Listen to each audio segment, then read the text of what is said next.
Good afternoon, and welcome to the CUNY Climate Conversation, connecting students, faculty, staff, and industry for a greener tomorrow. My name is Nicole Bagliore, and I'm a proud CUNY alum. I graduated from the College of Staten Island in 2019 with my bachelor's degree in business. On my graduation cap, I had the words, "Be fearless in the pursuit of what sets your soul on fire." At that time, I wasn't entirely sure what that meant for me. I knew I wanted to earn my master's degree, which I went on to do. I knew I wanted to buy a home, which I was able to do thanks to graduating debt-free because of CUNY's affordable tuition. But when it came to my career, I was still figuring it out. After graduation, I stayed at CSI and I worked in a few different roles. What kept me there was the students, their stories, their resilience, and the diversity of CUNY's student body. Every student I met inspired me, and I knew higher education was where I wanted to be. Then, in January of 2023, I stepped into the green economy space. At first, I'll admit, I felt out of place. I thought, I studied business. What do I really know about climate justice or sustainability? I was intimidated and even wondered if it was the right fit for me.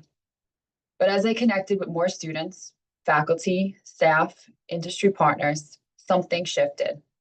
I began to understand that this work isn't just about energy, infrastructure, or technology. It's about people. It's about equity. It's about creating a future where our students don't just find jobs, they become leaders in building a sustainable, just world. And that's when I realized this is what sets my soul on fire. Now, in my role as the Green Economy and Infrastructure Employer Engagement Specialist at CUNY's Division of Talent, Innovation, and Industry Partnerships, I get to help students discover their own pathways into this field. At TIP, our mission is to connect CUNY students, faculty, and staff with industry leaders to build meaningful collaborations that open doors into the green economy. Today's event is a reflection of that mission, bringing together academia, staff, and industry to explore how sustainability, decarbonization, and climate justice are shaping both careers and communities across New York City. Over the next 2 hours, we'll hear from two dynamic panels that bring together perspectives from across CUNY and industry.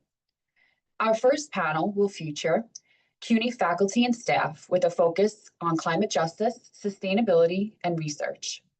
This conversation, led by Jennifer Dillon, will explore how faculty and staff embed climate justice in teaching and research and how students are engaging with real-world challenges and solutions.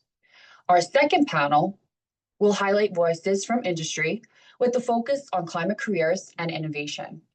Moderated by Dr. Michael Menser, this panel will discuss career pathways in the green economy, the skills students and staff need to succeed, and opportunities to partner with the industry in advancing New York City's climate goals. Before we begin, please feel free to submit your questions anytime via the Q&A chat, and we'll do our best to address as many as possible after each panel. And just a quick note, this session is being recorded. Let's begin with our first conversation on climate justice, sustainability, and research.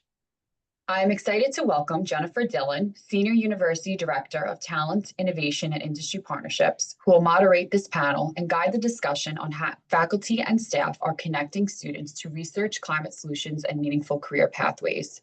Jennifer, we're thrilled to have you with us.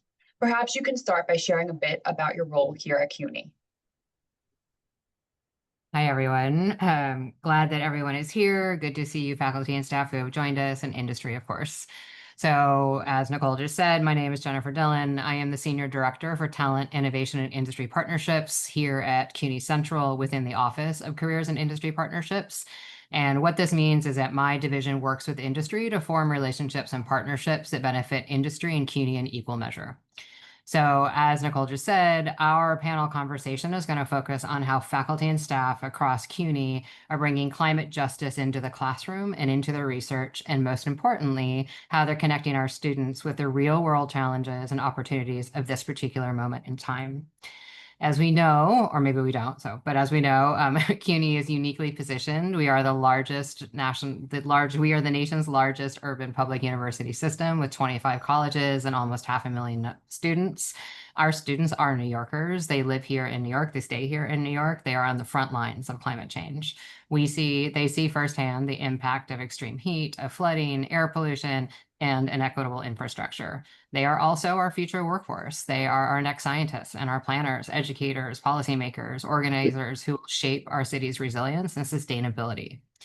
Our staff and faculty are leading the way, integrating climate justice into teaching, engaging in cutting-edge research, partnering with communities and industries to ensure that what the students learn translates into meaningful careers and impact. So in this 45-ish minute panel, you'll hear about work spanning from remote sensing to global ecosystems, frontline climate justice partnerships, air pollution, public health, resilience planning for flooding and extreme heat, and the programs that are preparing students for the growing green economy. Together, these efforts show the breadth of how CUNY faculty and staff are advancing both knowledge and practice in the fight for climate justice. So start with a quick round of introductions. I'll call it out, but can each of you just share your role at CUNY and one way, because we want to keep it quick, that your work connects students to climate change in green or green careers? So Kyle, let's start with you. Professor McDonald, let's start with you. Sorry. Hi, I'm Kyle McDonald. I am the director of the Sustainability in the Urban Environment graduate program at City College, and I'm a professor in the Earth and Atmospheric Sciences department in the Science Division at City College. I also have a joint appointment as a part-time faculty with NASA's Jet Propulsion Laboratory in Pasadena, California, where I'm active in earth science research, and I bring students into that environment as part of my professorial role here. So I'm very happy to be here. And the big tie I have with our science and students is with the background I have in NASA research, and we'll talk about that as the panel goes on. Sure. Okay. Professor Menser. Hi, everybody. Thanks, Jennifer and Nicole. I'm Dr. Michael Menser, Associate Professor, Brooklyn College. Philosophy is my home discipline, also urban sustainability. And I'm at the CUNY Graduate Center in Earth Environmental Sciences in Geography and Environmental Psychology. I've been around at CUNY a long time, so now I have a lot of hats, even though my head is hatless right now, unusually. I also am a graduate of CUNY, did my PhD at CUNY, so I've been here over 30 years now. And I'm the co-director of the New York City Climate Justice Hub, which I'll be talking about a little later. And one way in which I connect students to green careers is that our urban sustainability program at Brooklyn College has multiple internship programs. I co-direct that and have placed CUNY students in government, business, and nonprofits and community-based organizations. Great. Associate Director Robert Zandi. Hey, good day, everybody. My name is Robert Zandi. I am the Associate Director of Renewable Energy Programs at Kingsborough Community College. I'm also the lead director of the Offshore Wind Advisory Network, which is a consortium of 4 CUNY schools all working on the same project, getting people into programs at CUNY. So a couple of the things that we're doing at Kingsborough and through the OWAN team is a wide variety of renewable energy and sustainable technology related trainings, including maritime trainings, welding trainings, weatherization trainings, offshore wind trainings, and then a plethora of other things regarding geothermal, hydro, green building, green construction, and so on and so forth. Pleasure to be here. Thank you for having me. Professor Robert Semple. Hello, everyone. My name is Dr. Dawn Robert Semple, and I'm an associate professor at York College in the Department of Earth and Physical Sciences.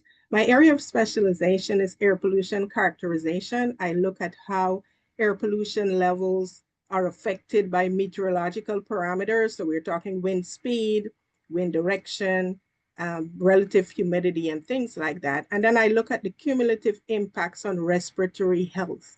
So the most impactful way I connect students to climate change, sustainability, and also to green careers is through community-based participatory research and citizen science projects, and these are done primarily in environmental justice communities, mainly in Southeast Queens. These are places where residents are disproportionately impacted by air pollution as well as climate-related impacts. And they come primarily from solid waste facilities and from aircraft emissions. So close to JFK airshed, where residents are impacted by these emissions. We collect air pollution, different types of air pollutants, particulate matter, nitrogen oxides, and ground level ozone in particular, because there are misconceptions about how these impact climate change and air pollution, and they are actually the same in some instances, in the sense that these gases are also, these greenhouse gases are also air pollutants. So these misconceptions are clarified in the classroom, and then students gain actual skills in the field, and so they can compete better for jobs. And I'll talk more about some of the job opportunities. I'm really happy to be here. Thank you. We're happy to have you, all of you, not just Dr. Robert Semple. Associate Director Seki. Hi, everyone. My name is Alex Secchi. I'm Director of Construction, Transportation, and Green Jobs here at LaGuardia Community College. That means, non-degree certifications in the trade skills. Our bread and butter is plumbing, electrician, HVAC training, but more directly green jobs related would be our solar panel installation program. And our upcoming wind turbine maintenance technician training program, which would be kicking off next year, as well as participating with the Offshore Wind Advisory Network, which Robert Zandy mentioned earlier. So happy to be here. Thanks. And last but not least, Professor William Selecki. Great, thanks. So I'm a professor of geography at Hunter College, and really excited to be here. Thanks for organizing this this event. It seems amazing. I've also had lots of various hats and various moments in my time at CUNY. I've been the director of the what is now called the Center for Sustainable Cities at Hunter College. I've also been connected, as I think certainly Mike, as well as the Science and Resilience Institute at Jamaica Bay.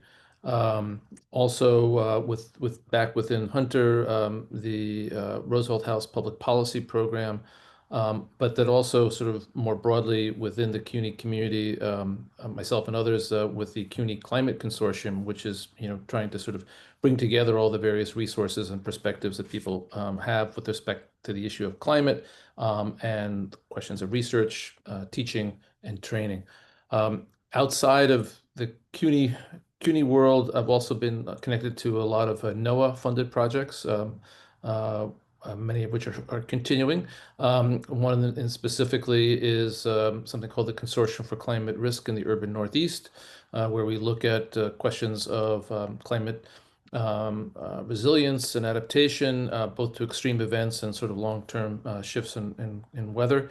I'm also connected to a center up that is a consortial center connected through City College. I think Kyle's also connected with that, the Center for Earth Remote Sensing. Gosh, I've forgotten the whole thing. It's called CESERT, but it's something Earth Systems, Earth Science, and Remote Sensing is in there somewhere. The last thing I'll mention very quickly, I'm also a co-director of something called the Urban Climate Change Research Network, where we engage with cities and collect and document kind of evidence of climate action in cities globally. So all those are various opportunities that I've worked with students over the years, and excited to engage with students as they sort of move through their time at CUNY. Thank you, everyone, for those introductions. Okay, so this first question is for everybody or anyone sort of on the panel, which is that my first question is, what is the one change you most hope to see in New York City's climate future over the next decade? And how does your teaching or research help move us towards that change? Don't all talk at once. Don't make me call on you. I will call on you. I'll volunteer first. I would like to see private business adhere to local law 97 and to reduce their greenhouse gas emissions. I'm certainly not an in-depth expert, but what I am hearing from my travels is that uh, sadly, we don't seem to be on target for our net zero goals, 2040, 2050. So I would like the private sector to get on board with green initiatives. I'll go next. Oh, Hey. sorry. Okay, go ahead. Yeah, I'll go next. I think very important is support for communities, for local communities, especially those in proximity to high emitting pollution sources. We're talking airports, we're talking on major corridors, because in New York City, we know that's a problem, transportation and mainly transportation from both aviation and vehicular traffic.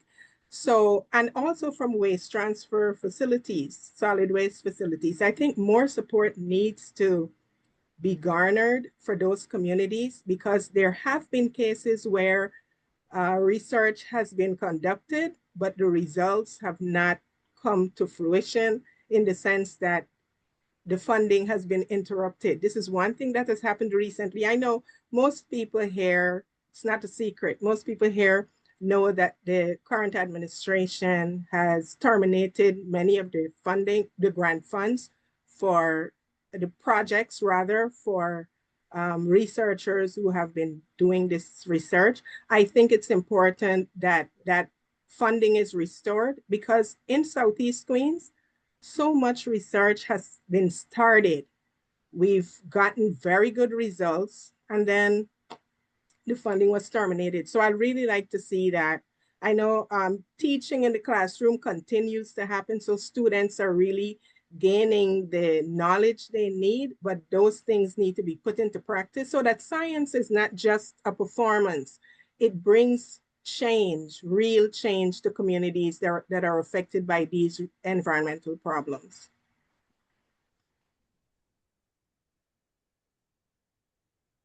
I'd like to back that up myself. What I'm seeing is that New York State has a very aggressive policy that it's trying to advance related to climate initiatives, climate change, addressing carbon zero sorts of goals. And it's really a good place to be to see that advance. But there have been policy concerns, of course, in getting these things implemented, not all coming from the state level. I would like to see those initiatives advanced in terms of not only the carbon zero and the climate initiatives, but how they are implemented at the social level. This is something I got involved with after I came to City College. I came here 2011. I came from JPL, where I was a full-time scientist, and it put a whole different perspective on why I'm into earth science research. The social aspects are really critical. Why are we doing this research? Well, it's to affect people's lives. And now the challenges we're faced with advancing social environmental justice concerns are really affecting my research and the direction of it, because so much of my funding comes from federal agencies. And I would like to see that maintained, at least at the city level. I think it's critical to do this. And so that is what I'd like to see advanced over the next coming years. William and then Robert. Yeah, so this is a great question. I guess, I mean, just to echo what other people have said, there is a huge implementation gap. I mean, it's like large and growing. I mean, so there's a lot, I mean, not only in New York City, but globally in cities throughout the world.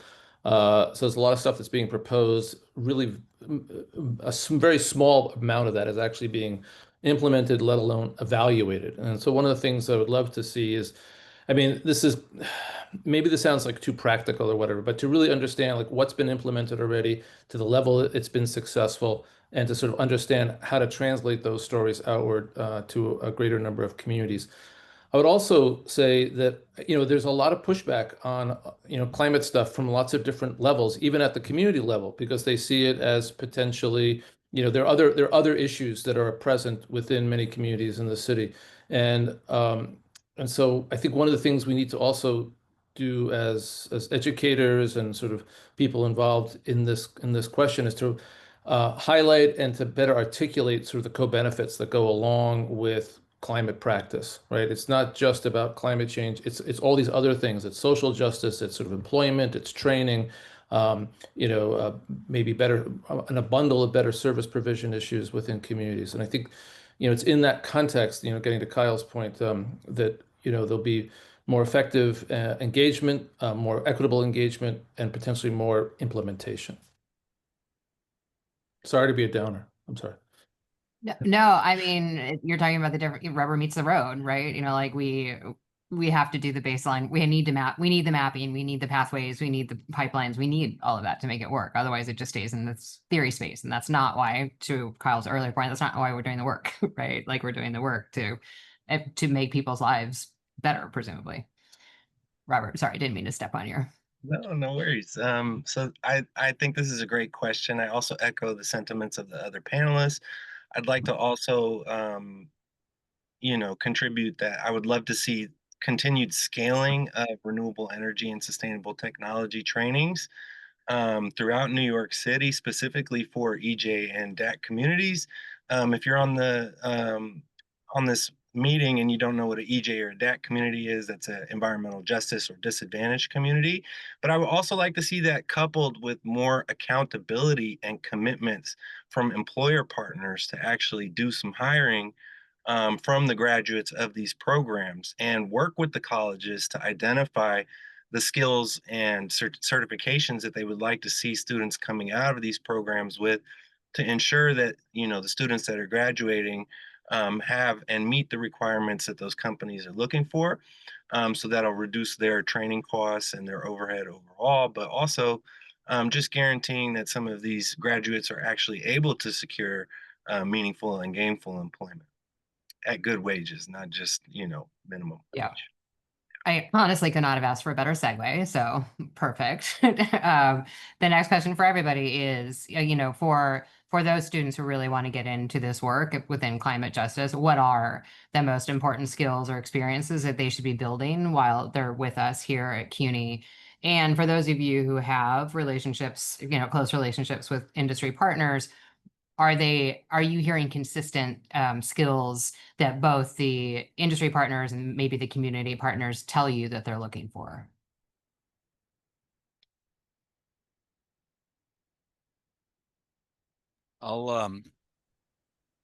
I have some thoughts on this. Of course, a critical skill that I'm finding some students develop it and some students are kind of left behind in it. Writing skills, the ability to write in a critical way across disciplines, to be able to put forward your ideas and to articulate a proposal, for example. That's a key skill that you just can't get away from in the workforce. And I do find that some students are quite advanced in that, quite capable, and some, you need to really work with them and they don't even realize they may have an issue. But in terms of technical skills that I'm finding in the kind of work we do in sustainability, data analytics is really, really important, especially with the AI infrastructure that's being developed and the use of a lot of these tools that are available. We do a lot of geospatial analysis, and I'm not just talking about data analytics that might be related to GIS and sort of geospatial analyses with the remote sensing data sets that we use, but also just general statistical knowledge and understanding how to analyze and derive useful information and information that backs up your your thoughts that you're trying to advance, your ideas that you're trying to put forward to your employer or your agent that you're working with.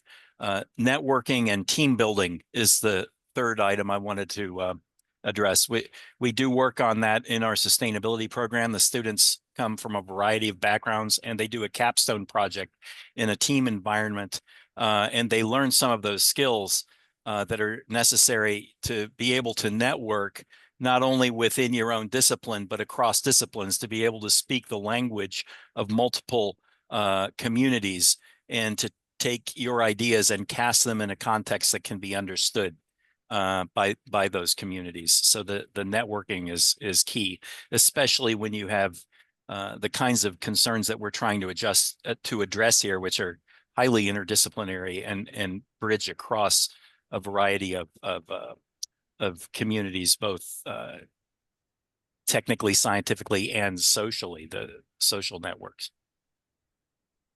Yeah, Robert. I think, Or Don, go ahead.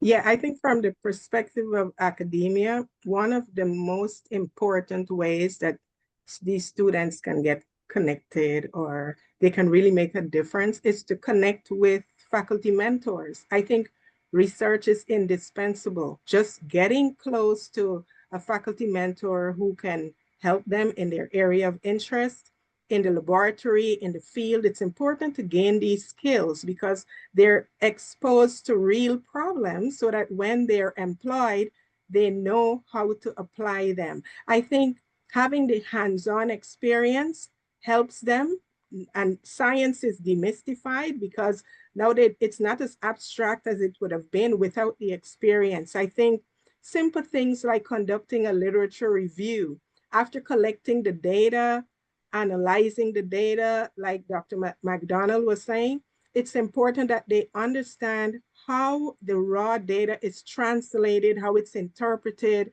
And in terms of the hands-on experience, knowing how things function, how instruments operate, and how they help to gather data is very important. And this is one of the things that some employers, when they ask for references, have asked.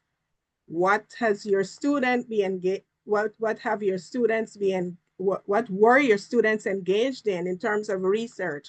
And when students are able to do this, they can publish their own data. It's very important. I found it to be very helpful to students. Okay, now Robert, then William. So I'd like to follow up on those concepts and echo those sentiments as well that Dawn and Kyle mentioned. Also add that, I'm hearing a lot just about, general soft skills, about interviewing etiquette, being a thorough and communicative employee, being helpful, showing up on time. Those are very simple, basic things that I try to convey to my students. But on a more advanced level, it's about um, creative problem solving and also collaborating, advocating, and networking as well. So just being resourceful to know that, there's a lot of people in different areas, in different departments, different organizations, different government institutions that are all working on these types of things. So being able to explore and connect and collaborate with other individuals and entities working on those things helps to create a more unified front and push the envelope so that more can get done. And I feel like there is a lot of disconnect. So I do try to instill to students just, don't be shy, be outgoing, and know that you're valuable and that you have something very important to bring to the table. There's not this big disparity between the interviewer and the interviewee. To remember that they need you as well, so that's why you're there. But confidence is key, and just work ethic and etiquette is a huge deal as well.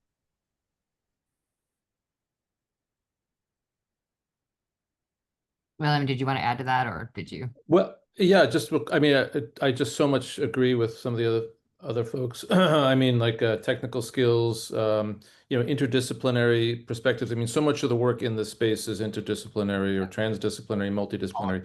You have to get familiar with that, take courses that sort of, kind of echo that. Field-based, I'm a geographer, nothing is better than field-based work. Lab work is great as well, but getting out there, seeing stuff, engaging with communities. I think the other thing I'll mention very quickly, I as a geographer, which is a discipline that cuts across the physical and social sciences, but most days I wake up thinking as a social scientist.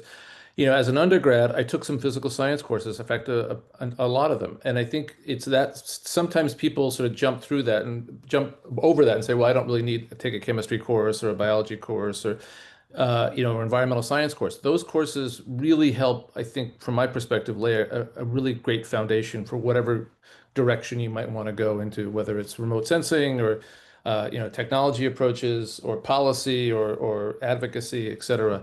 Having that background is something that is so fundamental, at least from my perspective, in the environmental field. Got it. Yeah, I'll just add to that and definitely agree with my colleagues here. Employers, they're recruiting for the same thing that we're recruiting for with students. Enthusiasm, motivation. We can give them the foundational skills, right? In electricity, let's say, for example. But of course, that's never quite enough when you actually get on the job and the particular nuances of that company or contract or what have you. So employers are like, hey, look, we know that they have a certain base knowledge. We could work with that. We can train them up, in the specifics that we need. But what we're really looking for, what we're recruiting for, is individuals who are motivated, demonstrate enthusiasm, and timeliness, show up on time, and things like that. Yeah, so that's I'll just add that piece. Yeah, I'm hearing the through line of the durable skills, the ability to critical thinking. We hear the same thing through the industry support hub, writing, communication, like all of those. People ask me all the time what it is industry is looking for, and I always answer it hasn't shifted that much. Like when you drill down when you drill down into specific sectors, then that shifts a little bit, but like the baseline is still the baseline. But okay, so Michael, the Climate Justice Hub works in frontline communities. So what lessons have you learned about making sure that the research and the student work are equitable and truly benefit those most impacted? Yeah, thank you. So the New York City Climate Justice Hub is a partnership between several folks at CUNY across the system, including some folks on the call today, and the New York City Environmental Justice Alliance, which is an alliance of 13 different environmental justice groups across 4 boroughs. And 2 are in the Bronx, 1 uptown, and a couple in Brooklyn and Manhattan. And one of the things, having done this work, and Professor Robert Semple has talked about this as well, having done this work for about 20 some years, learned from a lot of past mistakes. And so what we did in this model was really to flip it and have the community set the research agenda. So we don't come in with a research project looking for a community member. The community sets the research agenda, and then we find the faculty and the students in the classes and plug them into the research project. So urban heat, transportation, one of them is the revisioning of the BQE process, are specific examples where the community's perspective is brought in to set the research project and then try to get to that implementation solutions to address the core problems. Got it. So Kyle, you work at sort of a bigger systems, like global level. It sounds like your work with satellites and ecosystems are looking at the big picture. How do you connect that kind of global science to student learning and like the local and funnel it down to the local New York City challenges? Well, I think it's a really interesting question because actually what You excited disagree me, with my premise? pardon me? You disagree with my premise? Got it. No, I mean, it really brings up a great point because I go to my own experience. I'm trained as an electrical engineer, not in earth science, but I've become an earth scientist. What excited me and what motivated me wasn't, I liked electrical engineering as a discipline as an undergraduate because it was highly applied math related. But then when I found out what you could do with it, that's what got me excited. And that really didn't click until I was out of school.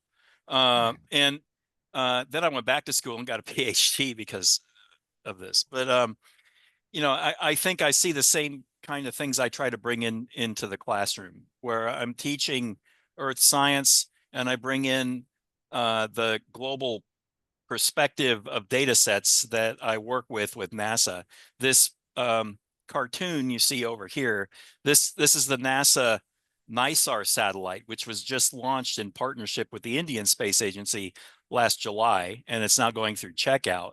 And for the last few years, I've been bringing concepts, getting students ready to use this kind of data set into the classroom. So we've been doing things like public service announcements, where I have the students look at a series of white papers that has been written by the NISAR science team, explaining the kinds of things you can do with NISAR. And I try to get them to put in a little project the data sets in context that can, are socially relevant. Like, how can you use NISAR to look at hazards and flooding and things that affect people's lives, and just put them in a perspective in a video.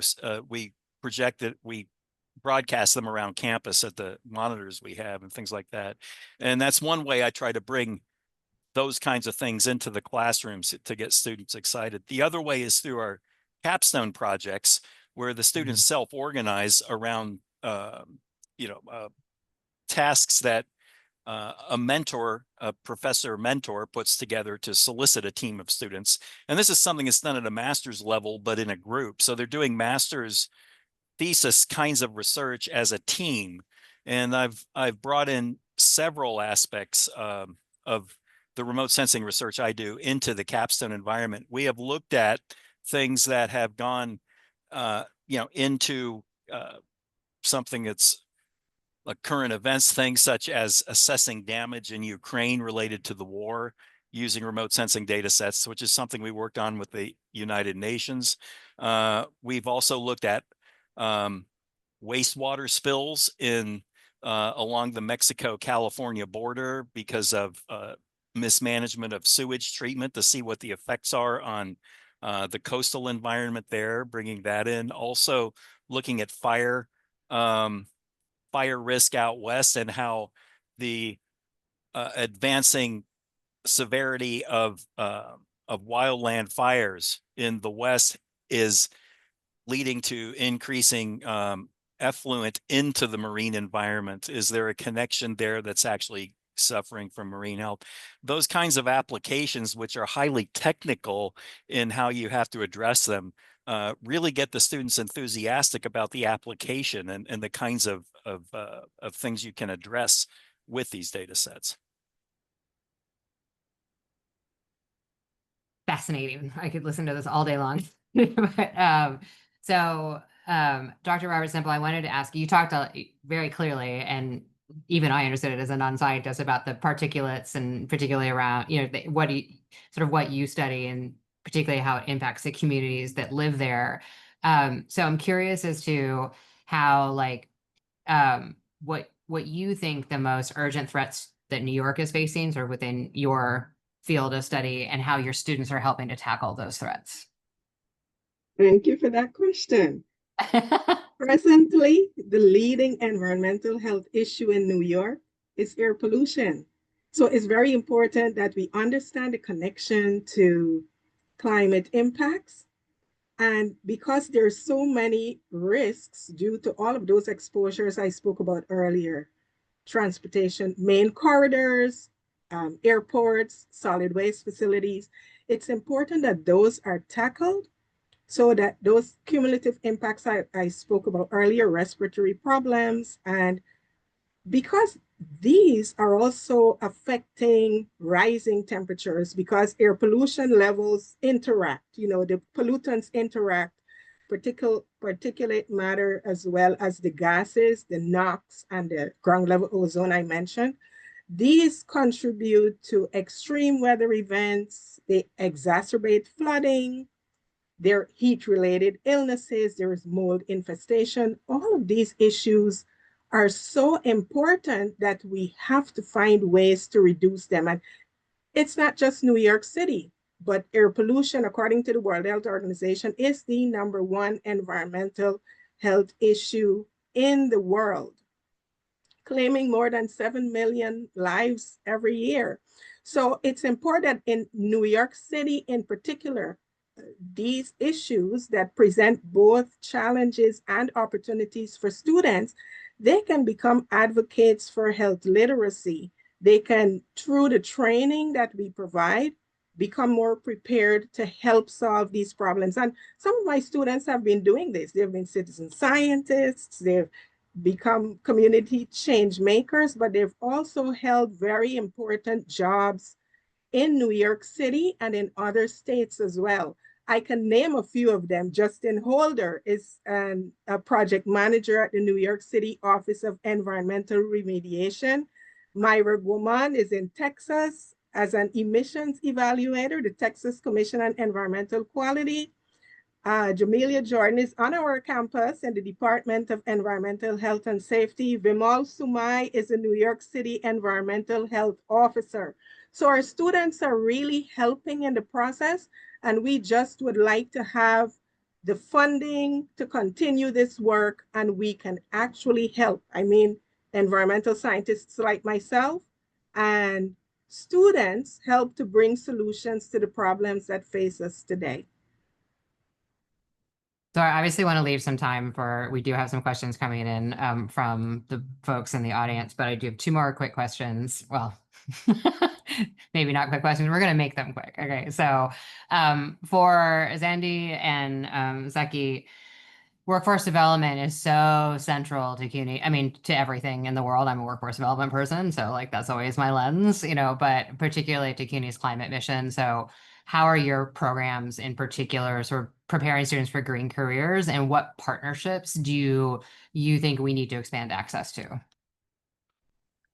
Yeah, I'll kick it off. Thank you so much for that question. So I'm happy to share that the CUNY Offshore Wind Advisory Network is sort of like a conduit where the 4 CUNY schools are able to go out into the community to EJ and DAC communities to provide information, the history, the science, the background about the work sectors, timelines, different jobs, what they pay, and then also a variety of trainings at many different CUNY organizations. I'm also happy to share that at Kingsborough, we have several training programs that are free, specifically for renewable energy and sustainable technology for environmental justice and disadvantaged communities. They provide a variety of wraparound services. Some programs provide stipends. All programs provide Metro cards. And then we have career navigation supports as well as connection to employer partners. What I would like to see down the road in the future is definitely more collaboration and centralization of the offerings within CUNY.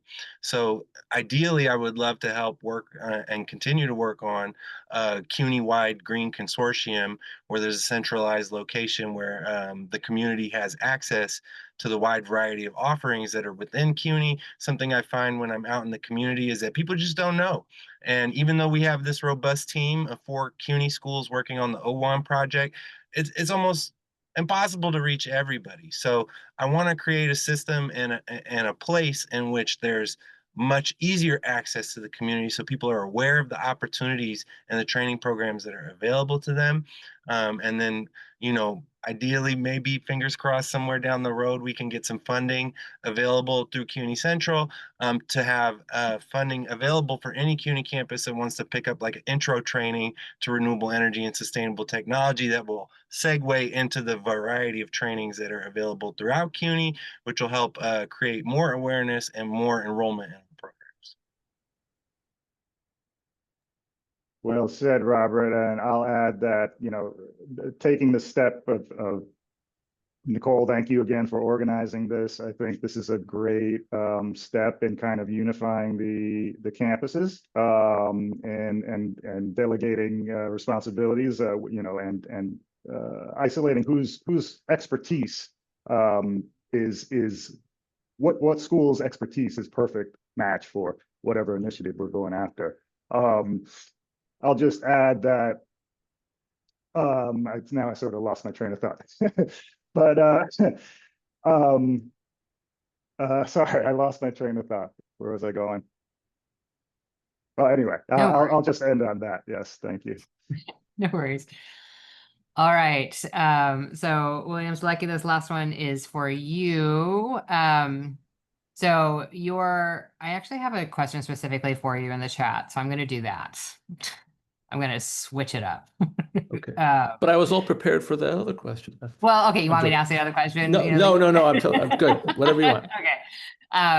The What's question for mine? you was, as director of the Center for Sustainable Cities at Hunter College, do you collaborate with the Urban Planning Department on research or academic initiatives? Okay, great question. Technically, I'm not the director of the center right now, so just to full disclosure. But yes, I mean there is a lot of connections between the center and the planning program. Particular faculty, Mehdi Harris, and especially planning program, doing a lot of work on urban heat. So there's a lot of like connectivity and sort of echoing some of the thoughts that were brought forward earlier. It's going to take a really integrated, and Alex just sort of mentioned, it takes like so much integration across different disciplines to make things happen. That's the beauty of CUNY. If you don't find it in one place, you'll find it, part in one campus and another part in another campus, and then sort of drawing those threads together. It provides a lot of intellectual sort of foment and sort of excitement, and then catalytic connections that could be problem solving. So the connection between geography and planning is just one of many others that you could identify.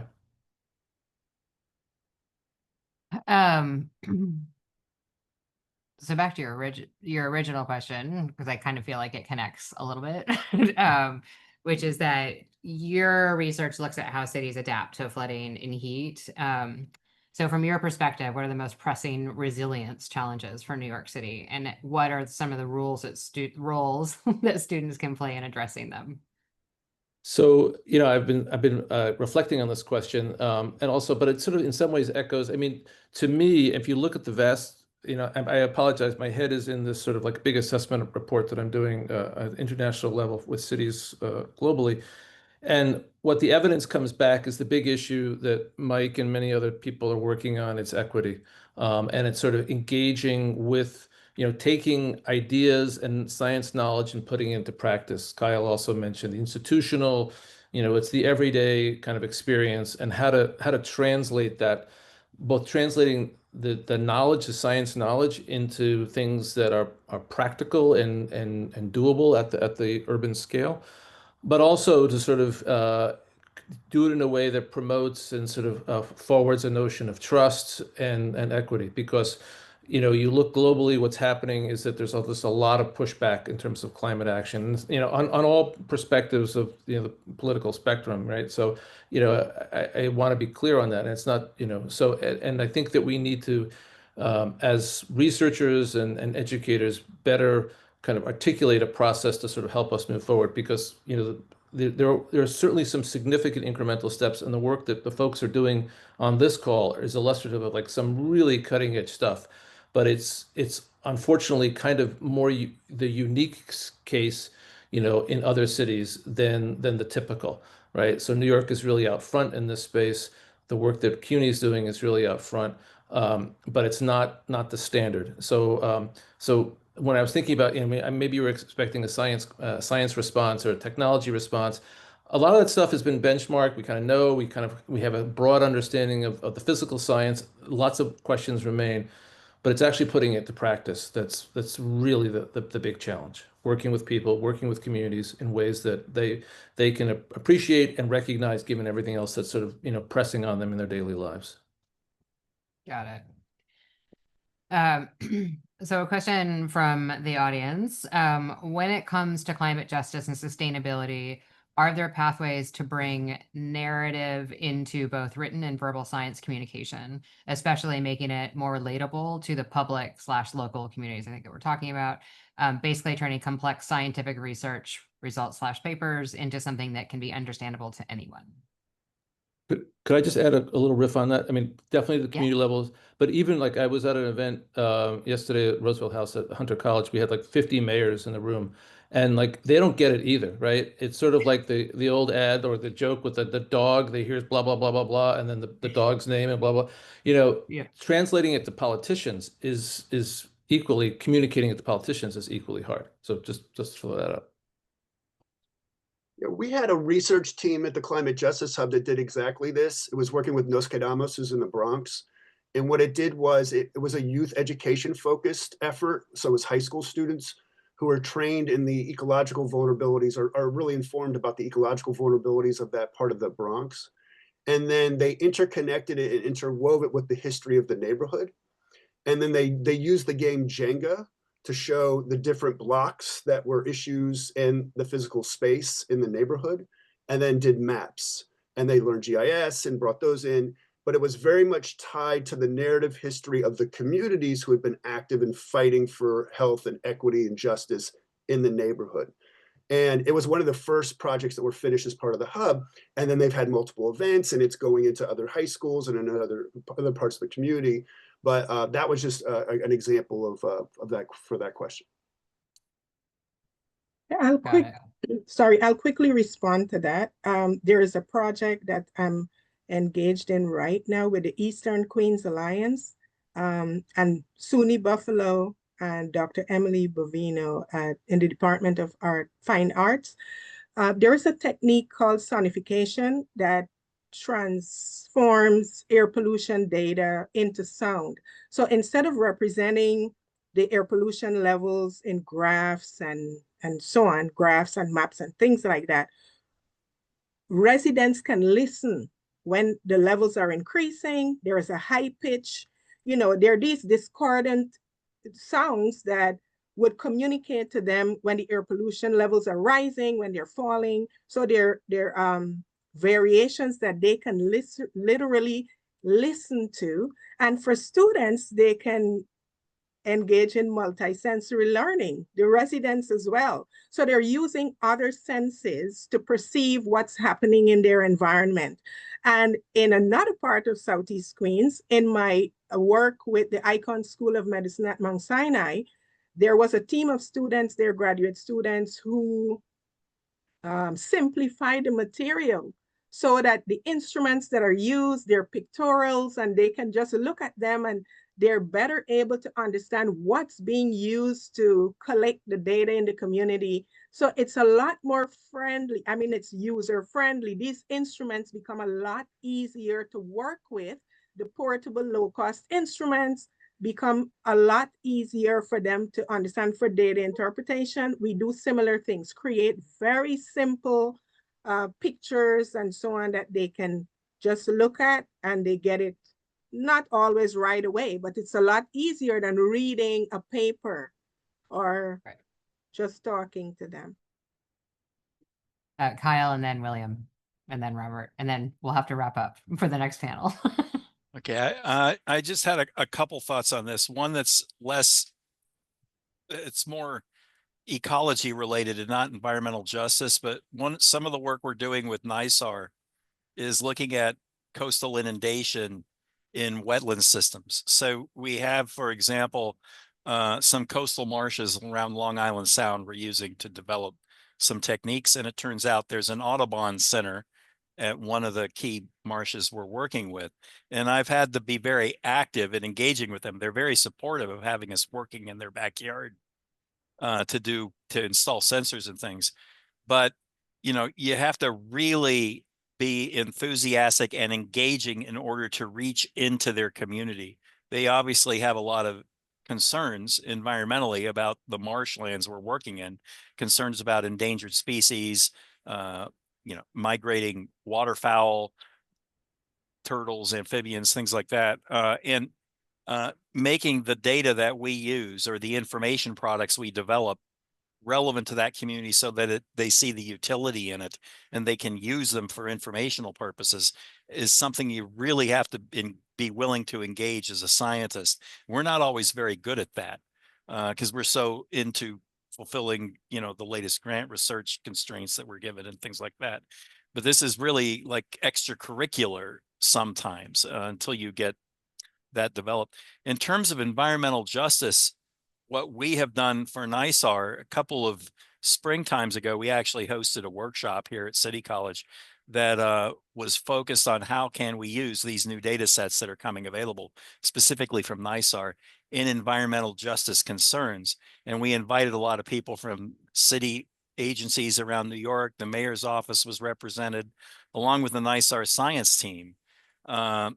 People were working on, interested in environmental justice concerns related to prisons, related to very specific neighborhood levels. Harlem was involved, and trying to come between these mission engineers and the scientists, getting that. It's probably the most challenging bridge we ever had to build as a NASA scientist, to get into those communities and understand how can these data sets really be used in that context. So you really have to be committed to it.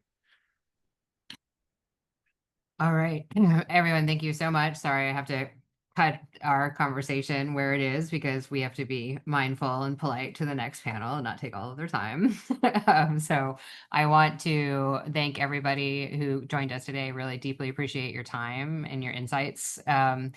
For students who are looking to connect with the folks on the panel, reach out to us at tip@cuny.edu and we will connect you as we can. Again, thank you for everyone for being here, and I hope everyone stays for the next conversation. I will be staying, so thanks again. Thank you, everyone. Thank you, our panelists, for those incredible insights, and thank you to the audience for those questions. Next, we'll turn to our industry panel on climate careers and innovation. It's my pleasure to introduce Dr. Michael Menser, Director of Urban Sustainability at Brooklyn College and co-director of the New York City Climate Justice Hub. He will lead this conversation on career pathways, key skills, and opportunities for collaboration between CUNY and industry in advancing New York City's climate goals. Michael, the floor is yours, and we'd love for you to begin by sharing a bit about your work within this sector. I guess what we haven't already heard of. All right, thank you. And excellent job by the team on panel one. And a lot of great questions came through. Maybe we'll get a chance to answer some of those later, or please follow up. Very excited to be part of this. I've, in the work I do, a lot in the energy transition. I met a lot with developers and folks in the various sectors, one of which is here today, actually. So I'm very interested in how important it is to connect on industry for our students, for the city, for CUNY itself. We have energy projects happening at 3 different campuses right now. We have a lot of green infrastructure projects that connects to a lot of the different panelists here and the work that they do. So this isn't just work that, helps individual students move forward, as essential as that is, but is also a way that institutions navigate this moment and adapt to the climate challenges in this moment. And we do this work in the Urban Sustainability Program at Brooklyn College, at the Climate Justice Hub that's CUNY-wide, and then a few other projects that I'm involved with folks across the CUNY system. So the second half of today's Climate Week conversation, in our first panel, we heard from CUNY faculty about how climate justice is shaping teaching and research, and how they're preparing students to take on urgent challenges like flooding, extreme heat, and environmental health. Now we shift the lens to industry, the employers who are hiring the next generation of climate leaders. This panel is about what the green workforce looks like in practice, the career pathways being created across energy, facilities, electrification, technology, and government, the skills companies are looking for, and the partners we need to build between CUNY and industry. We're fortunate to have with us a group of leaders whose work spans the breadth of New York City's climate transition. We have Ray Young, who is the Senior Program Manager at Airmark, overseeing large-scale facilities and operational sustainability. I'm just going to briefly introduce people and then you'll go. We have Fred Pullerer, the Vice President of People and Culture at 9 Energy, which is developing battery storage projects to replace fossil fuel peaker plants. We have David Jacoby, Senior Director of Project Engineering at Carbon Quest, a company pioneering on-site carbon capture in New York City buildings. We have Sammy Lazoja of Livewire Electric, leading the installation of EV charging stations and solar energy systems across the city. And Holly Savoya, Director of Sustainability Enforcement at the New York City Department of Buildings, where she leads enforcement of Local Law 97, the city's landmark legislation to reduce carbon emissions from buildings. Together, their perspectives capture the opportunities, the workforce needs, and the community impact of the climate economy. And most importantly, they can tell us what CUNY students need to know and do now to succeed in this space. So let's dive in. So the first question, and I'll call on you individually. Let's just start with quick introductions. And could each of you share what you do and how your work connects to climate change or green jobs in New York City? And I'll start off with Ray Young from Airmark. Great.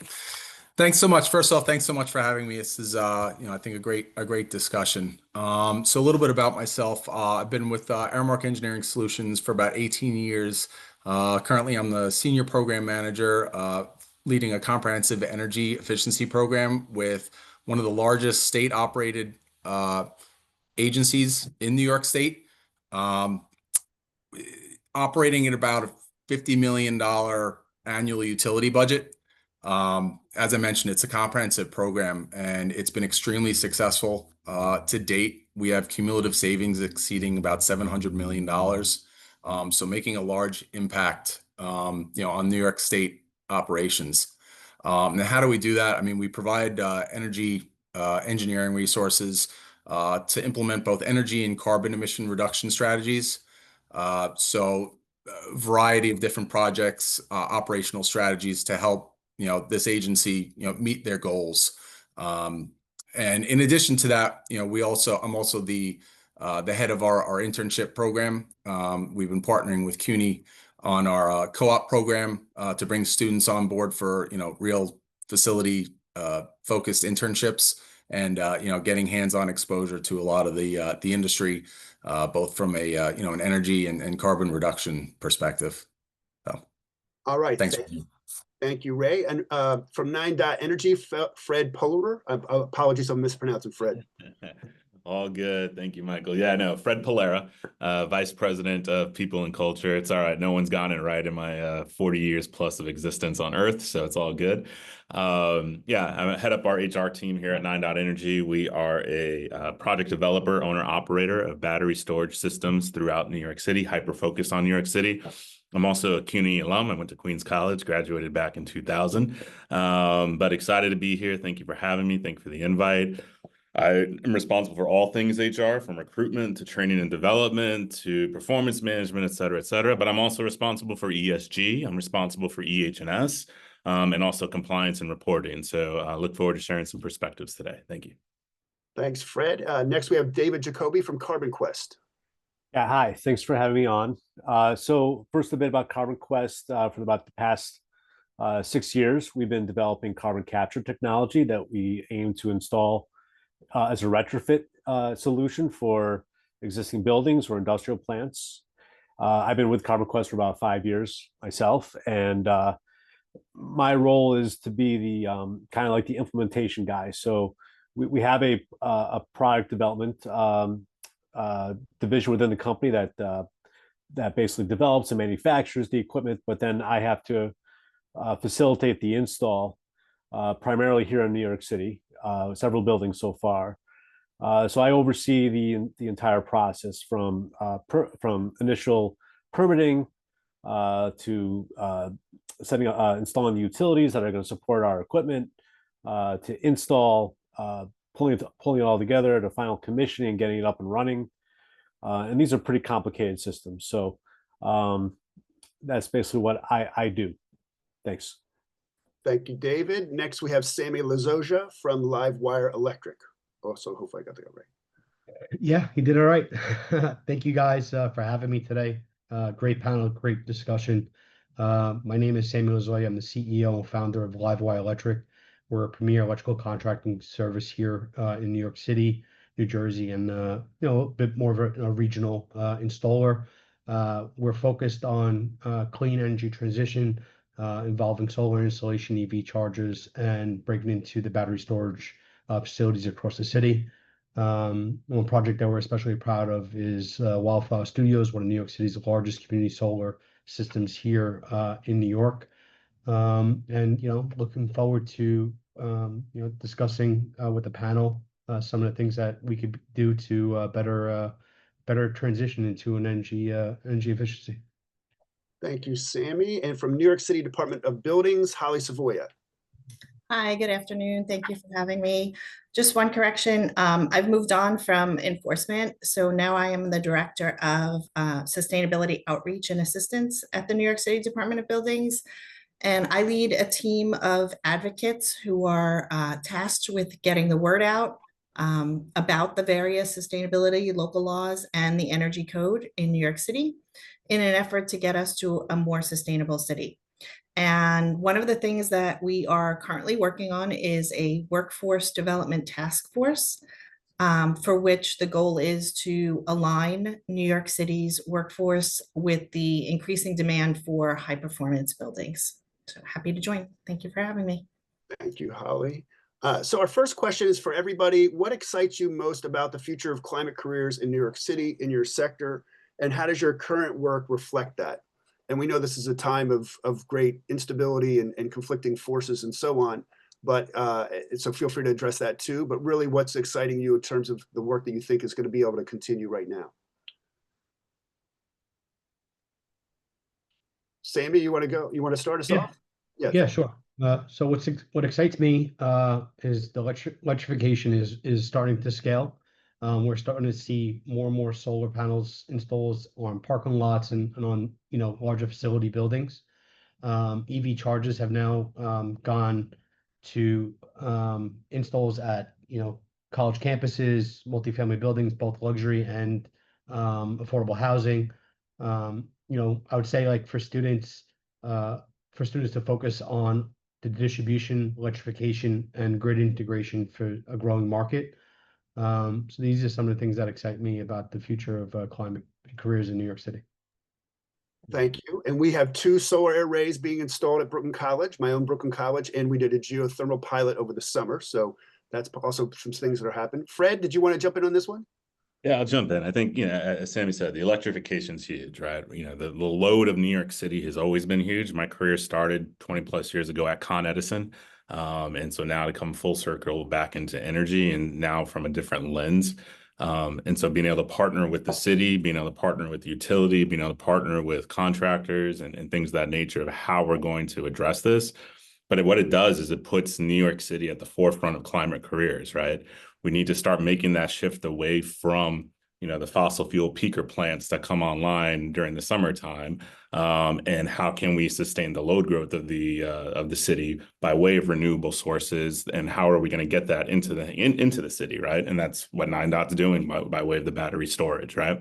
And so I think anyone looking to explore this, being part of CUNY in this city with the load growth and the focus of technology and the resources that we have here, it's a phenomenal opportunity. Thank you. And if any of you want to address like what students should be looking for in this moment too, please feel free to bring that in. Holly, did you want to say something on that one? Sure. Yeah, I think what's exciting is that, this field is not just for engineers and architects anymore. There are so many different pathways that someone who's interested in sustainability can get into it. I work with lawyers, communications personnel, data scientists, and we even work with accountants and bankers. So I think, on the cusp, I think, 2 of the really exciting things are like the data science component in sustainability and the carbon accounting. Those are really, really hot right now. And I think those areas are going to grow. Thank you. And data science came up on the previous panel as well as a hot skill. Ray or Ray? Yeah, go ahead. Yeah. I just, I'm hitting all the same points, right? I mean, electrification is huge in New York City. And, what I want to emphasize, I think, not only to everyone on here, but to everybody in the industry is that, a lot of the newer technologies that are coming out, the industry is tied heavily to IT services, right? And it may sound odd, but IT requires a lot of electrical infrastructure. Data centers are becoming huge, especially with the explosive growth of AI, right? AI is, permeating into our industry. But IT networks need to support that. And with that come huge data centers. So not only do we look at kind of what's coming forward, but in order to support that, what we focus on is looking at the existing facilities and their infrastructure. Are they going to be able to sustain that? How do you optimize the building that you currently have to be able to, adopt these newer technologies? There's not a lot of capital out there in a lot of these facility owners, so it's trying to take what you got, optimizing it so that you don't have to do fundamental design changes to these buildings. It's utilizing your existing infrastructure to support newer technologies. Thank you. And David. Yeah, sure. So we feel like Local Law 97 has created a huge incentive for mass innovation in the green economy, especially in New York City, obviously New York City. So my company specifically, Carbon Quest, was created in response to passage of that legislation. I think a lot more innovation has been driven in that manner, and we're open to, I think all things have to be on the table beyond just carbon capture. Obviously, we're biased towards carbon capture, but everything, geothermal, solar, wind, hydrogen, energy storage, superconducting electrical grid materials, everything's got to be on the table to help solve some of these problems and to meet some of these objectives. Thanks. Thank you. And Local Law 97, right? If as it gets implemented, let's be hopeful, right? There's lots of different jobs in this space, as y'all nicely pointing out. A lot of students misunderstand. One of my best students from Urban Sustainability, she does marketing, and she helps to market renewable energy technologies to a variety of types of businesses, right? You wouldn't think, oh, marketing, that's also part of the field, as from HR to the tech side. Transitioning into the next question and getting more into the seat of like how students see this. So, and I'll ask you kind of like a little bit of a controversial question. So one is, what's the skills and experiences a CUNY student needs to be able to do the work as they enter into your organization? And then the flip side of that is, are there skills that you're finding that you have to teach your new hires as they come in because they don't have it? You know what I mean? So what do you see as key skills that our students need? And also about things that you're having to train folks as they come in, and you wish they had. Start with Sammy again. Yeah, go ahead, Sammy. Skills and readiness are big factors, right? What makes a student really stand out is hands-on experience and not just classroom knowledge. If they've ever pulled wire, if they ever worked with tools, or even intern on a site, it's extremely valuable, and you're valuable from on day one, right? Some of the skills I wish some students had is the ability to read drawings, the ability to understand what's happening on the field, and that's when you really bridge the gap between design and execution. We have a few students that work for us in our organization. We also have a New York State approved apprenticeship program here, and we have I think we take in 5 apprentices a year every January. We partner them with a mentor within the company, and they stay with that mentor for like a 3-year term, and then they move into a different mentor and shift around in the company. And it's been extremely successful for us for field technicians. But there is so much in the construction industry that there's placement for. So like I'm about to send an email to Nicole because we're looking for an analyst, an accounting analyst for projects, right? And accounting and financials on the construction end are a lot different from any other industry. So it's something that has to be taught, right? In my pre-con department, my pre-con manager is a CUNY grad. My project manager is a CUNY grads. I think they're some of the most hardworking students that we have, graduating students that we have in New York City. I think they're amazing. I'm a big fan of it. And those are just some of the skill sets that I think they could get and also build on. Great examples. Thank you, Sammy. Ray, what about from your side on the food side there? Yeah. So, as the, from a facilities perspective, right? Echoing, obviously we love to see the foundational technical skills, but I think we'll all agree, and I think it was mentioned on the previous panel also, once you get kind of that base foundation, it's a lot of OJT, right? It's on the job training. A lot of this becomes, not to say specialized, but, as you work in the industry, it becomes sort of second nature. And having a good technical foundation on systems and echoing the hands-on experiences is fantastic. But one point I do want to touch on is that the previous panel, I think, I don't know, maybe beat to death, but I have to echo it, is the communication skills. When we're interviewing someone, we look for someone that is able to communicate effectively. Obviously in an interview, it's you're gauging verbal skills, but communication skills are so important, not only verbally, but from a written perspective. And as a soft skill, the willingness to learn along with that. Because, if you're not able to convey, what you want to not only a building owner, but to an operator, then a lot of these initiatives just don't get done. It's not communicated effectively, and it sort of falls apart after day one. So it's a huge skill that I would say every student should build upon. Being able to present an idea effectively and clearly to not only an individual, but possibly to a panel or to a room, and working on their technical writing ability to convey what they want to, on a, like a financial level to like a building owner, but also being able to move fluidly to a technical level to an operator to explain exactly how you want them to operate or install, a piece of equipment or initiative. And that's where the classroom and the field really come together, right? Because you got to learn this stuff and then be able to apply it and not get whacked in the head, for example, when you Exactly. was good. Holly, you want to take on this from the city agencies or department standpoint?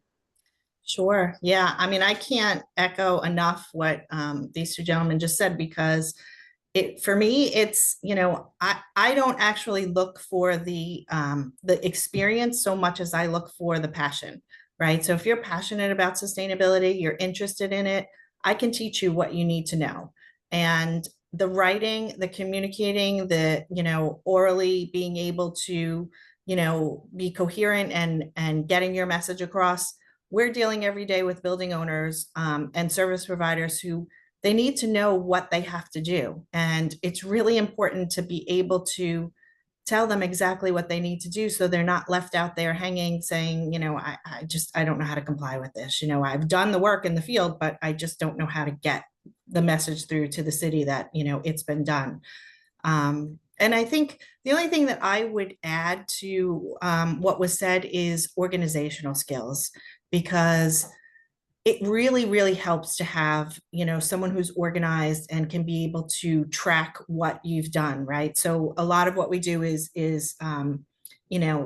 getting the word out through letters and social media and emails and e-blasts and, webinars. And we need to be able to keep track of all of that and just to report on that and to track it. So against our results, so we can see, we did this, X many events, and that translated into, Y compliance rate. So that's really important.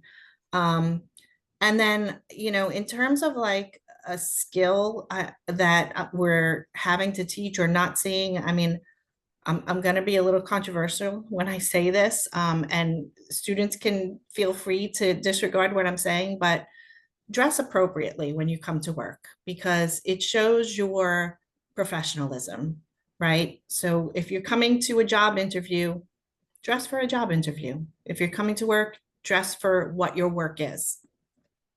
I'll leave it at that. I'm not touching that one, Holly, but thank you for your thought on that.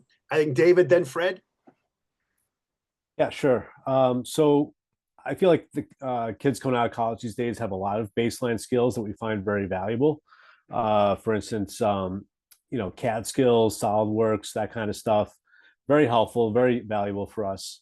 I do find, and I'll echo what I think what Sammy said earlier, the trades experience or field experience, hands-on experience is extremely valuable for us, because sometimes it's very rare to find, honestly. So, for people who maybe haven't had the experience of being an electrician or something like that, we also find, being a part of the robotics club or something along those lines at college gives you a lot of those skills as a baseline. And it's definitely an indicator to us that you definitely can apply these things in the field. In terms of like what we end up, or what I find myself teaching some of these some people in the field, or as some of the soft skills, one of the things that's hard for people, I think, two things are hard for people. One is prioritization of what's truly the most important thing to be working on at any given day or a given time. Do I spend my day just answering emails all day? Or do I actually attack the most pressing issue of the day? Or the other thing is like how to have one thing is communication, but the other thing is like having some really difficult conversations with people, partners, say consultants or contractors that we work with, holding them to account for deliverables, I think can be very difficult for a lot of people, not just people fresh out of college, but anybody. 10, 20 years of experience is still a difficult thing to do. And oftentimes that takes a lot of technical expertise as well to be able to hold them to account. So, Okay. yeah. Well, those are all great. No, thank you both, Holly and David. I'm just laughing because I teach philosophy, and priorities reminds me of Plato and Aristotle. It kind of goes back to the initial virtues, and that's project management in its essence. Fred, going to finish us off on this question.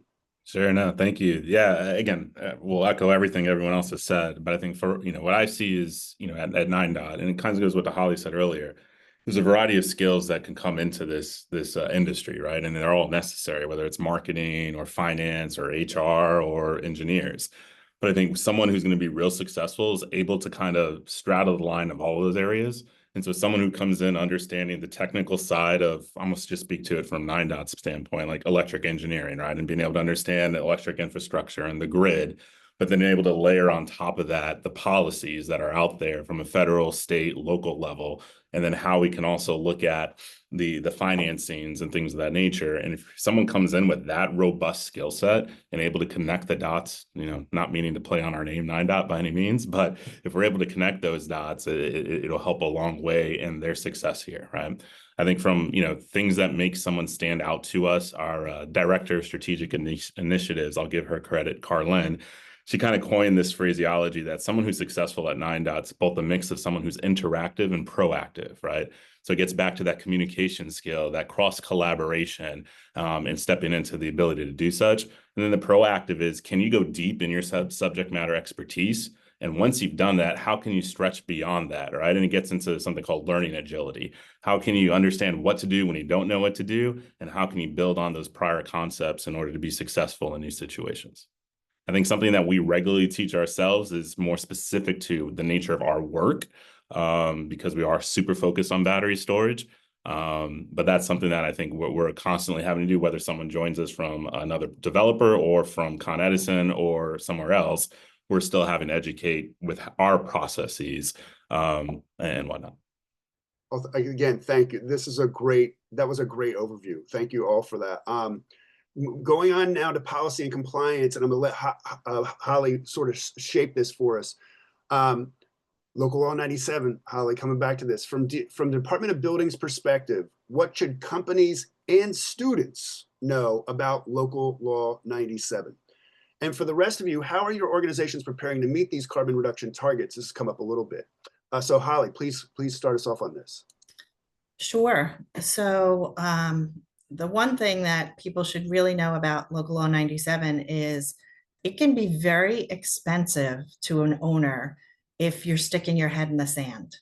So when the city council passed this law in 2019, they purposefully made the penalties for not filing more than if you file and you're not in compliance. And so people need to know that first. And the second thing is there's a lot of misconception that city buildings don't have to comply. Those buildings that are owned by the city, they do have to comply. And the only difference is that they comply on a portfolio wide basis, not a building by building basis. So they can kind of trade off between good and bad buildings so that the whole stock, in totality is improving.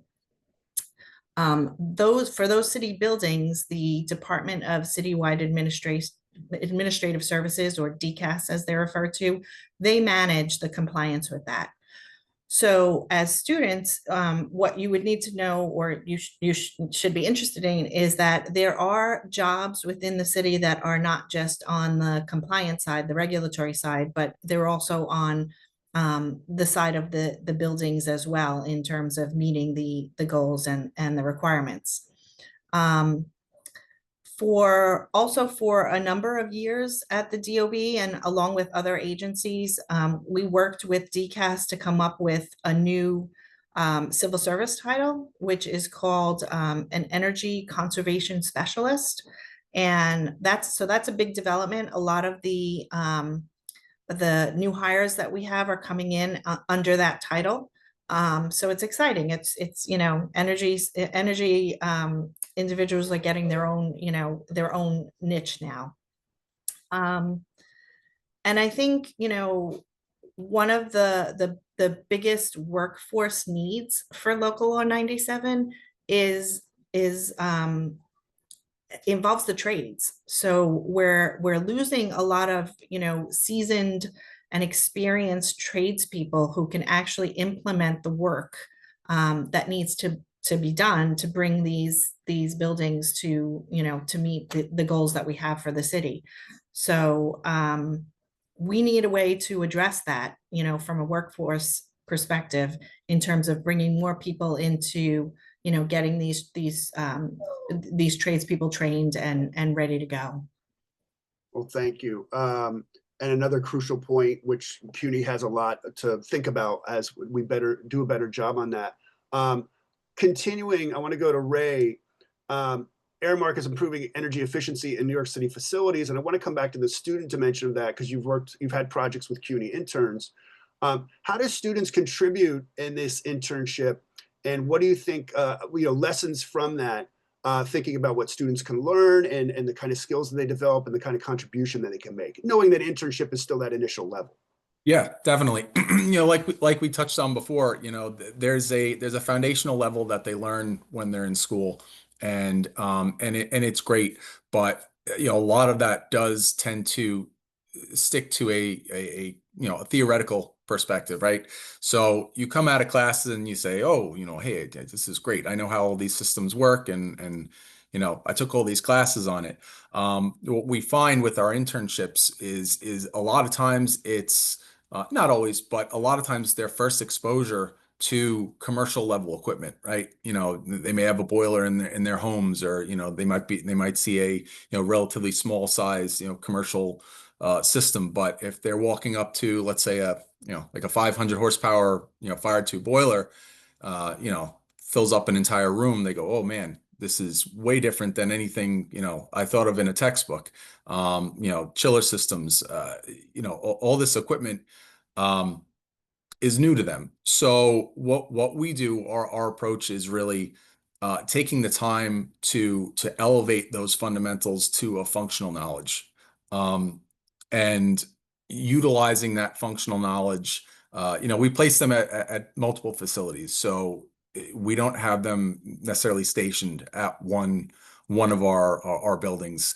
We'll oftentimes start them off for a period of time, and then we'll get them around to other facilities that are have different configurations. No, buildings are not often configured in the same manner, so they take those fundamentals, then they're able to apply that to a building that they haven't seen before, and they can say, oh, I remember what that does and how this system connects, how the heat pump systems are connecting to the perimeter systems, connected to their building controls, and how each of those items interacts with each other.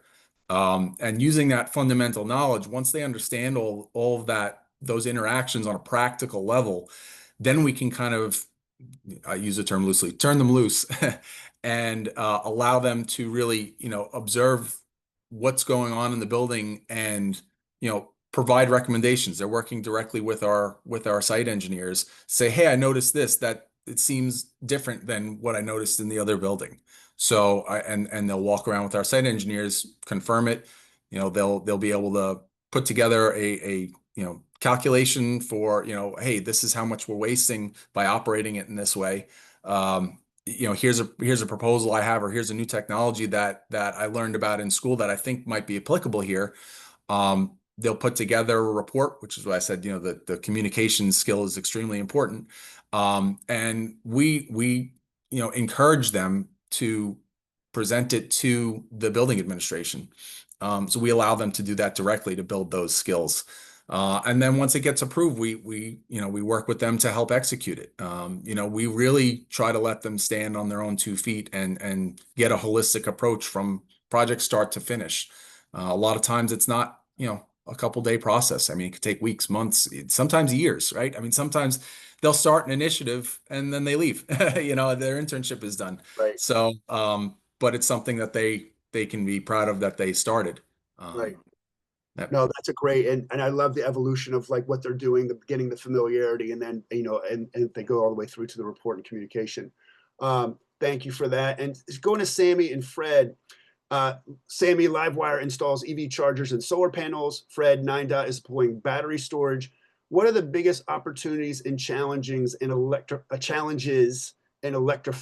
New York City buildings? And again, how can CUNY students get involved at this kind of initial level that Ray just kind of described so nicely? So first go Sammy and then Fred. Yeah. I think the opportunities are massive. New York City will need tens of thousands of chargers and solar being built into both new projects and retrofit. We see battery storage facilities going up a lot more now as well, helping with some of those peak demand hours or seasons. A challenge is the infrastructure, putting utilities into connections and make the projects cost effective. If I had more students tomorrow, I'd put them straight into the field as installers and project coordinators. The fastest way to learn is really being on the job site and being a part of the overall construction process for some of these initiatives. Thank you. Fred. So I think, Con Ed's grid, again, we're very grateful and thankful for it. At the same time, the grid wasn't designed, right, to handle the amount of load that's there now. And so I think, getting students to think about the future of smart grid technology, think about the density of New York's environment and that electrification and all the challenges that creates, and how can they creatively problem solve to come up with new ideas to enhance the grid, enhance the electric services here, right? But to do so in a way that's both equitable and affordable and fast, right? Because this isn't going to change. Our investment in sustainability isn't necessarily for our generation, right? It's for future generations. But we're already behind that 8 ball already on making the transition. So it's great again that New York City and New York State has put emphasis on this. It's great that Con Ed is looking at the grid of the future, but we definitely need the private industry to come alongside all of that in order to bring new ideas and the new workforce in order to address that. From our standpoint, I think if we had more students coming in, and we've been building out our internship program and whatnot also, and hiring more entry level as we've grown. Rob on my team has been doing a great job as our main point of contact from recruitment. But I think again, it's right now for us, it's how can we construct faster? And we just heard about the interconnection queue, right? That's one of the challenges. There's strains with resource scarcity and the AHJ's authorities having jurisdiction, right? We need FDNY permits, we need DOB permits. And so there's a variety of industries that just have to come together, and we need, students to think about, well, okay, I don't need to work in the utility. I don't need to be that engineer. I could come and work for the city. I could come and work at, the FDNY, and all of that contributes to the ability for us to get cleaner energy online to support this grid. Thank you. And then David, and from the perspective of a new technology or new technology development, how are you looking at this in terms of challenges and opportunities? So for us specifically, our biggest challenge is the cost of install and the cost of operation. And the cost of operation is directly related to the electrical usage that we have for carbon capture. And that's directly related to the adsorbent materials that we use for separating out the carbon dioxide. We use a pressure swing adsorption process. So the better the materials that we get, the lower the pressure we can operate our system at, and the lower the pressure that you operate the system at, the less electrical usage that you have ultimately. So lowering that parasitic energy consumption is key to making our technology successful. And so something that students can get involved in that part of the process is material science or chemical engineering, specifically with adsorbents. And it's a technology called reticular chemistry, which is involved with developing these adsorbents and finding adsorbents that are more particular to carbon dioxide specifically, and capturing that molecule to the exclusion of all other molecules. So that's something that we're very heavily involved in. Almost all carbon capture companies are really focusing on this challenge. And that's something that I think in the future it's going to become much more prevalent in my part of the industry. Thank you, David. So shifting frames here to equity and community impact. And maybe I'll start with Holly and then just open it up on how do you ensure that climate solutions like building retrofits, electric vehicle infrastructure, or carbon capture benefits communities that have been historically left out of clean energy access, might also be dealing with local pollution, as we heard about in the last panel. Holly, you want to start us off on that from the DOB side? Yeah, so I guess I'll talk about the through local law 97. Within the law, there's an offset component. It's called the Affordable Housing Retrofit Fund, AHRF. And this allows building owners that are over their limit to, instead of paying a penalty and being out of compliance, they pay the same amount of money into this fund. And then they are considered in compliance then, so long as it covers the amount that they're over by. Once they do that, this fund then gets distributed to projects that are taking place in affordable housing that brings retrofits to this cohort. So I think, you know, for students, they should stay on top of, you know, what's happening in these communities. They should take advantage of free tours that are offered by different entities of, you know, building projects and just, you know, to learn as much as possible about it. Thank you. Anybody else want to jump in next on the equity and community impact? How do you make sure this is, yeah, go ahead, Sammy. Yeah, so you know, for me, equity means, you know, solar systems, battery storage facilities, and EV charges aren't just for luxury developments, and they're also being built out in working class neighborhoods as well.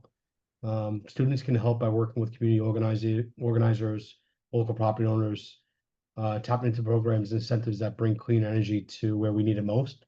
You know, that's the kind of like our core mission here. Thank you. And we heard, just to remind, because I see some questions in the chat too, you know, CUNY has a number of different workforce development programs at LaGuardia Community College, at Kingsborough, at City Tech, a little bit at Staten Island.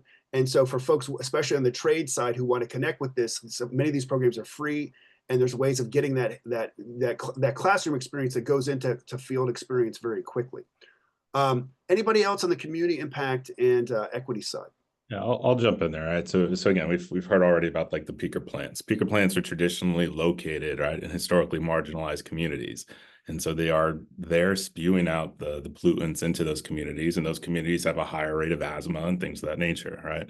And so by way of thinking about how we can bring renewable energy, offset those peaker plants, and get the peaker plants offline, directly will have an equitable impact on these communities, right? But now it's a new concept, right? Now it has to be distributed generation. And we have to get the rest of New York City comfortable with the idea of, you know, power plants or a smaller plant like a battery storage unit in their backyard instead. And so we're partnering with local communities, local community organizations, working with them, sponsoring a variety of events, education, outreach, et cetera, et cetera. Additionally, New York State has the statewide Solar for All program, that the local utility becomes the off-taker of these storage or solar credits. And in turn, they pass on a discount to their customers who are on the energy assistance program for Con Edison, the EAP program. And so not only is it a healthy benefit to the communities by way of offsetting the peaker plants, but there's also a monetary benefit by way of these credits that the utility then passes on to their customers at a discounted rate. Thank you. Anybody else? I have one more question, but anybody else want to jump on this question, or should I go to the next? I just 10 seconds, just real quick, is being aware of, there are a lot of utility programs that are now coming out for disadvantaged communities, and it's keeping your eye on those and being able to inform the building owners in those areas so that they have access to that funding to implement projects that they originally thought they didn't have the financing for, they didn't have the funding for. So it's, keeping an eye on those publications and funding sources available so that we can implement. Clarity around financing vehicles would be good. Yep. Anybody wants to go into that? Any students, you're looking for an area to go in, by the way, that hasn't really come up. Clarity on financing vehicles be one of those. Thank you all.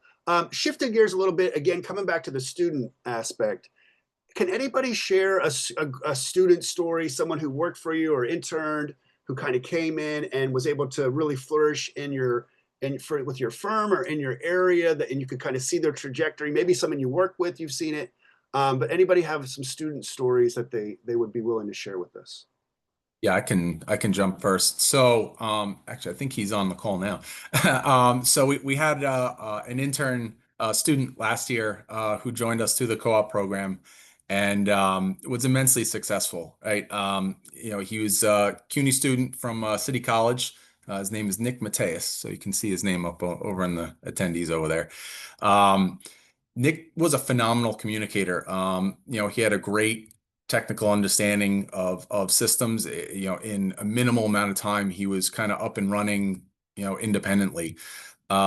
And early on, what we were able to do was have him kind of spearhead an initiative for a duct sealing technology to help address duct leakage that we had in a number of buildings. And it was a non-destructive method. So it was an aerosol product that was able to seal leakages, which helped achieve both fossil fuel and electric savings in that facility. And it was just a good success story because Nick was able to spearhead that so early on, and really affect change. And at the time, it was a newer concept for the owner, so he was able to really effectively communicate it, do the measurement and verification of the initiative afterwards, and effectively communicate that so that it is now in like an accepted measure that they're willing to implement across their buildings. And that was really because of him. He was so successful. We wound up extending a full-time offer to him. So Oh, wow. that's why he's with us now. Great story. Thank you. Anyone else have a student story to share with us today? Sure. Last summer we had an intern, and we had some issues with we interlock with the existing boilers at these in these buildings to operate our system, and we were having a lot of problems getting feedback from the boiler, and he really stuck with the problem, and he just stayed on it for a number of days and eventually sketched out entire wiring diagrams, figuring out exactly why we were getting or not getting the information that we were looking for, and solved the problem and got it all working for us. So that was great. And now this year he's working for us full time. He's graduated. Oh, awesome. All right. There's another high quality one. Any others? Yeah. So, here at Livewire, we have two CUNY grads that work for us in the pre-con department that do an absolutely great. They're both, honestly, I have to kick them out of the office every day because they work harder than everybody here. They're very savvy in technology. They've been able to take a old school approach to a pre-con department and bring in some technical salve and modernization to it. They think outside the box, which is great. And we've had a lot of success with a lot of CUNY grads here at Livewire Electric, both in our project management team, pre-con team, and we continue to build on that. Excellent. Thank you, Sammy.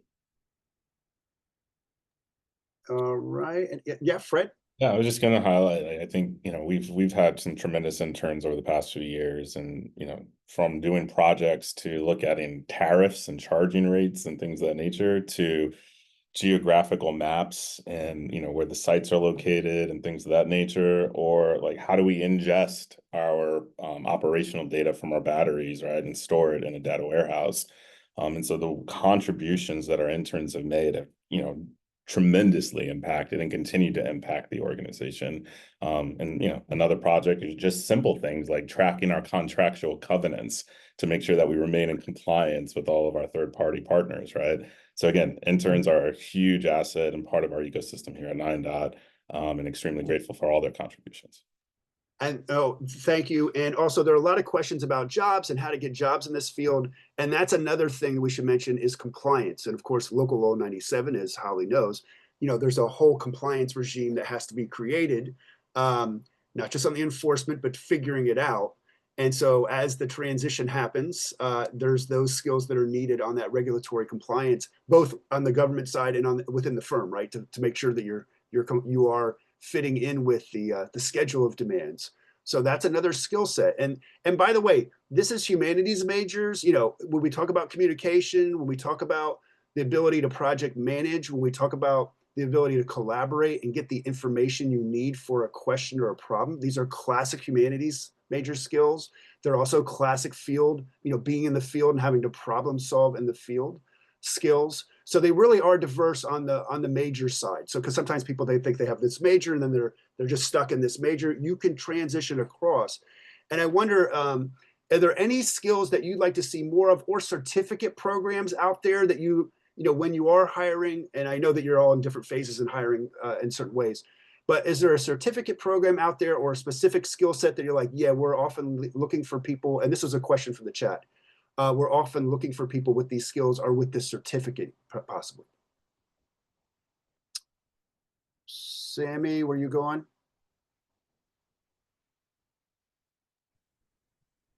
So, my advice would be, to get hands-on as quickly as possible. Okay. Don't wait until after graduation. Volunteer, intern, shadow, whatever it takes.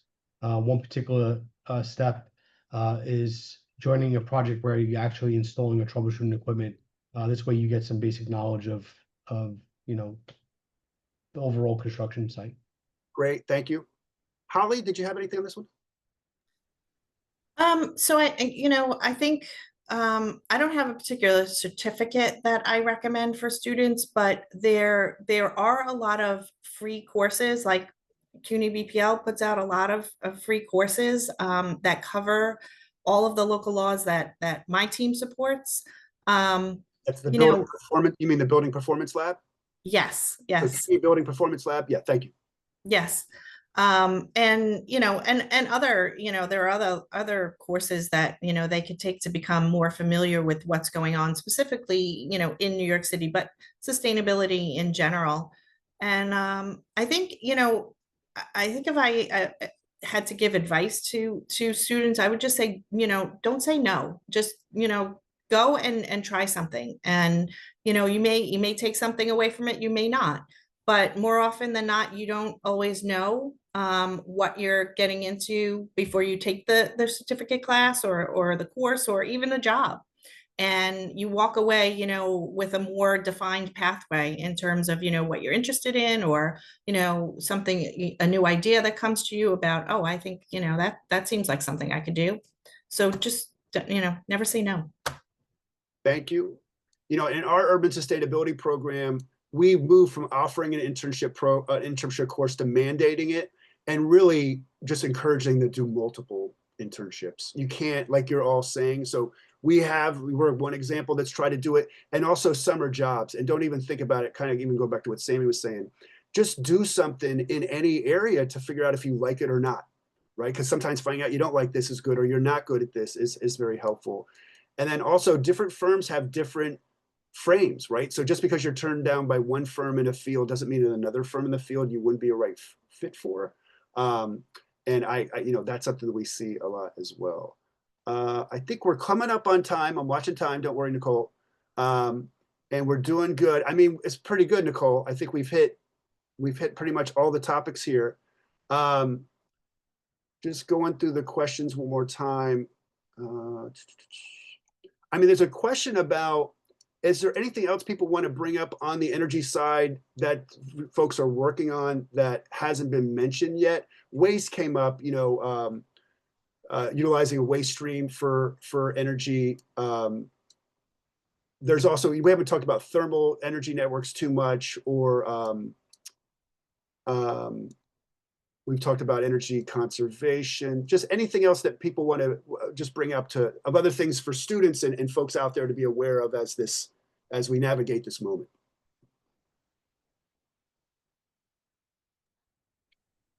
And again, the energy transition, I think, is huge, right? And it's, I spent a lot of time speaking to electric, right, and storage. But as you just highlighted, Michael, there's a variety of different areas to explore here. And I think it's a matter of, at the root of it are people who are passionate about addressing climate change, right, and bringing it about a more sustainable future. And then from there, it's like, what are the subject matter expertise that you're going to bring and contribute to it, right? And then we already talked, there's a variety of ways to go about it. But then there's these specific focuses, whether it's geothermal or solar or wind or hydro or anything else. And so I think just, jumping in, figuring out, doing the internships across the industry and which one resonates most with you, right? Obviously, HR1, tried to disrupt a lot of what we're trying to achieve here. In storage, we dodged a major bullet there, fortunately, and all of our tax credits remained in place. Other sections of the industry, like they got hit hard, solar and wind. But it's still, the industry is alive, it's well. Jigar Shah, I saw a quote from him today, and if you haven't heard from him, he's a great subject matter expert in this area and whatnot. But he highlighted that the renewable energy industry added 100,000 jobs last year, which grew at 3 times faster than any other industry in the United States. And so even in light of HR1 and anything else, like this industry is alive, this industry is well, and it will continue, and it's a necessity for the future. You've hit on a lot of my closing paragraphs. Thank you, Fred. And by the way, as a next step, listen to Jigar Shah. I mean, Jigarshah. He's on a new podcast. He was in the office doing the loans office. Jigar will shake you up in about 5 minutes, and you'll be looking up things for the next 2 hours. But there's stuff happening, folks, and New York is hanging in there, and we need to keep pressuring our electeds and everybody else to keep this project going, because as Holly was saying, the focus on buildings and Local Law 97 is such a job creation framework that connects with so many different companies doing so much different work. And I really want to thank on behalf of CUNY, Ray, Fred, David, Sammy, and Holly for being here. And thanks for the audience for all the great questions and engaging in this important conversation. And let's keep building the partnerships that will prepare students for climate careers of today and tomorrow. Call on CUNY to be active in this space, continuing to be active in this space, and call on our electeds to continue to support this work, and people in your neighborhoods too to really support this work, to help spread the word. So I'll turn it back over to Nicole if there's any final closing. Thank you all so much for joining the CUNY Climate Conversation. A heartfelt thank you to our panelists for sharing their expertise and their vision. And a special thank you to our industry partners for showing students and staff what's possible in the green economy. Today's discussions have shown that climate justice, sustainability, and the green economy are happening right now, and each of you can be a part of it. Students and staff, it's your chance to turn your learning into action. Engage, explore, and contribute to real-world solutions that will build sustainable, equitable, and resilient future for our city and communities. If you'd like to connect with CUNY, learn more about opportunities, or have questions, reach out to tip@cuny.edu. Thank you to all the participants for contributing to this important conversation. Thank you to our moderators. Together, we can build skills and partnerships needed for climate careers of today and tomorrow. Happy Climate Week, and enjoy the rest of your day.